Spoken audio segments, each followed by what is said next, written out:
It's been a little over 2 months since the iPhone 14 and 14 Pro were released. I started with the 14 Pro, but switched to the Pro Max after a couple of weeks. I do this every single year because I really want to stick to the bigger display and better battery life, especially this year since battery life is not as good as the previous generation. And since I'm getting older and I'm on my phone a lot, having a bigger display is always better to look at. But look, it's been a very good, consistent experience so far. I actually started using the phone without a case. I told myself I'm gonna try to do it, but I dropped it twice, got super scared, and then I put a case on it. Like, that simple.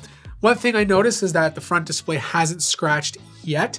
With the 12 Pro, it scratched literally within 30 seconds of having it in my pocket. So with the 13 Pro, I put a screen protector on it, but this guy went back to putting nothing on top. And the reason being is, as much as I love a screen protector to keep your screen safe, you're adding diffusion to it, right? Like, it just mutes the colors a little bit, not a lot, a little bit, and you're also adding a bit of reflectiveness to it. And I want my display to look as best as possible, so I'm hoping I get no scratches. The second thing is, because this little external speaker at the top is thinner, it's a lot harder to collect dirt. I found with the 13 Pro and even the 12 Pro, because the speaker grill was wider, dirt accumulated inside of that speaker a bit easier. Now, since this is using stainless steel like previous iPhones, of course, you're gonna get all the typical fingerprints along the stainless steel portions of this device, which is along the side. Not a big deal if you're using a case, and of course, you can just wipe it down using a microfiber cloth. I purposely did not clean the device to kind of give you an idea of how it looks after 2 months. The back is nice and clean, obviously, but because the camera is exposed, there's just a lot of cruft and dirt inside the crevices, but obviously I can clean this in 2 seconds. Overall, there's no major scratches on the lenses. These things are solid, but they're obviously being protected by the case I'm using. But the one thing that I notice and I appreciate is how beautiful this display is. Like 1000 typical brightness, which is the same as the 13 Pro Max, but where it starts to get very different is peak brightness. Like in HDR mode, it can go up to 1600, but when we're talking about like outdoor use, it can go all the way up to 2000. This is something that previous iPhones couldn't do. So when I'm outdoors, like, this display is the most visible display I've used on any iPhone. But the one thing I don't like is Apple's implementation of the always on display. I keep it off, but I have it on for this video. And the reason why I have it on right now is to show you what I don't like.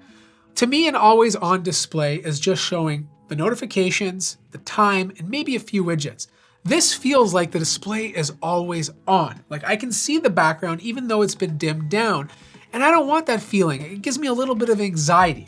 Not only that, it also kills the battery. This was very apparent when iOS 16 was first installed on this phone. It got a little better with a few updates that happened more recently, but it still kills the battery a bit too much. The good news though is with iOS 16.2, which should be released any moment, you can disable the background. So all you can have is like the time, the date, and maybe a few notifications, just like you would on an Android phone. And me personally, that's how exactly an always on display should work. Now, since we're talking about battery life, it's good, but it's nowhere near as good as the 13 Pro Max. I feel like I'm getting an 1.5 to 2 hours difference with this device. Like, I'm losing that. And that's more of a reason for me to use the Pro Max than the regular Pro. Like last year, I used the smaller Pro. I never had to worry about battery life. Like, I easily made it through the day and into the next, and I never had any battery anxiety. Like, I don't have battery anxiety with the Pro Max, but I'm ending the day a lot lower than I would with the previous generation. Now, granted, I hope this change is when iOS 16.2 comes out, and I feel like most of that battery decay is a little bit from the always on display, not a lot, but mostly due to the higher brightness that this screen can do. Now, iOS 16 was a bit buggy when it was first released. It got really good after a few software updates, and right now it just feels solid. Like, I have zero complaints. I've never had any major issues or glitches causing the phone to be not functional. It's been good overall. Dynamic Island, I'm used to it. I look out for those animations when they do happen. It's become part of my routine, but it's not a feature that I must have on a device. Like, I'm not gonna use another phone if it doesn't have Dynamic Island.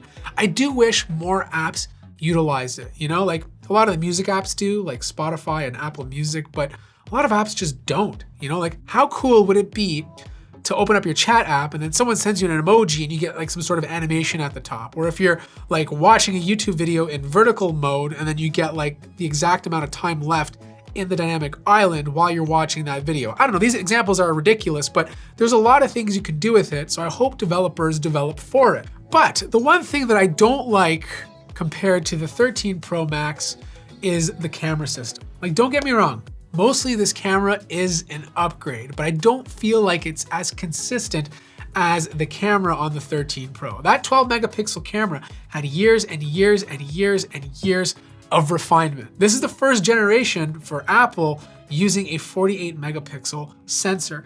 And look, it takes great photos most of the time, but sometimes it messes up the exposure.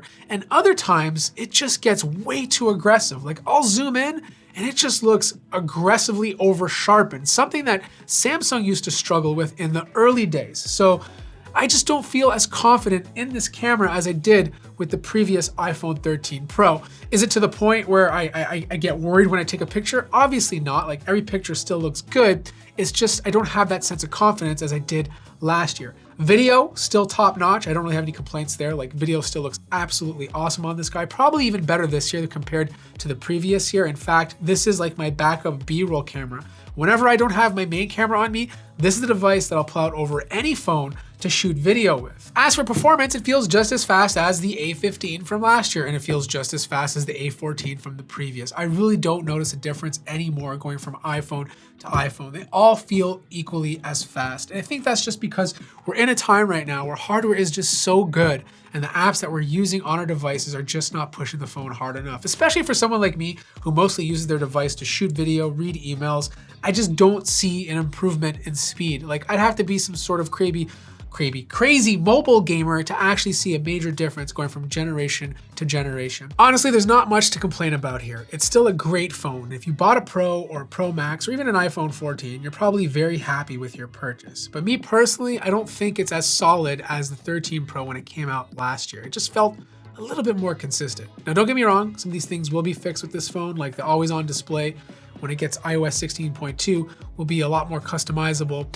And the camera experience, even though it can be very inconsistent at times, I think will get better and better with future software updates, especially when Apple's on their second and third generation of using this 48 megapixel camera. I don't know, let me know your experience using your iPhone 14 or 14 Pro Max in the comment section down below. If you have any questions, let me know. Like the video if you liked it, subscribe if you haven't already, and I'll see you guys in the next one.